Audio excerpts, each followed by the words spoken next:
Členovia poľovného združenia Zelený háj, milí prítomní dámy a páni, dovolte, aby som vás dneska privítal na dnešných Svetojanskej noci, ktorá akurát pripadla do 21. júna, čo je letný Crnovrat, čiže máme najdlhší deň a najkratšiu noc. Zišli sme sa v takom skromnejšom počte, ale myslím si, že postupne nás bude viac a viac. Som rád, že prišli naši známi, naša rodina, a že ste nás aj týmto podporili. Dúfam, že guláš, ktorý bude za 10, 15, 25 minút, 30, tak bude dobrý, keď môžem porovnávať ten minulý, ten bol vynikajúci a teraz je nová partia, ktorá to je taká obnovená trošku, tak uvidíme, jak to oni sporobili.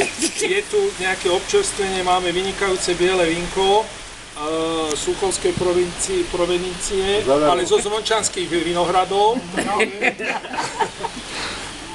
Takže to by som asi tak na začiatok všetko povedal. Máme tu aj hudobnú skupinu, ktorá je pripravená a poprosil by som.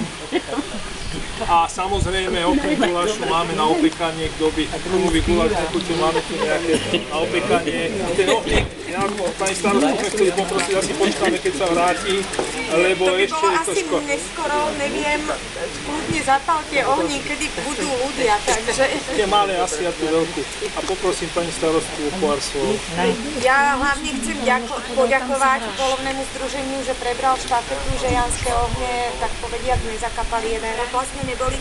Je to taká obnovená tradícia a tradície si myslím, že je dobre zachovávať a je akákoľvek príležitosť, keď sa môžu stretnúť ľudia, porozprávať sa, zaspievať si, posedieť si, je dobrá a Janské ohne určite taká dobrá akcia sú.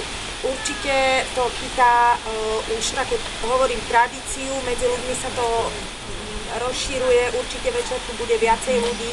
Takže síce teraz v takom rodinnejšom kruhu poľovného združenia, ale neskôr určite pri väčšom počte ľudí.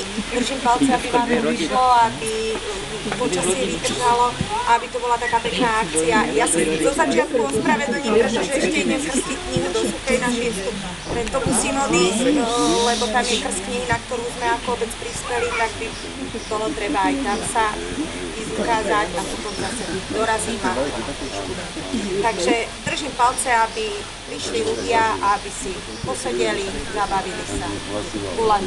Dobre.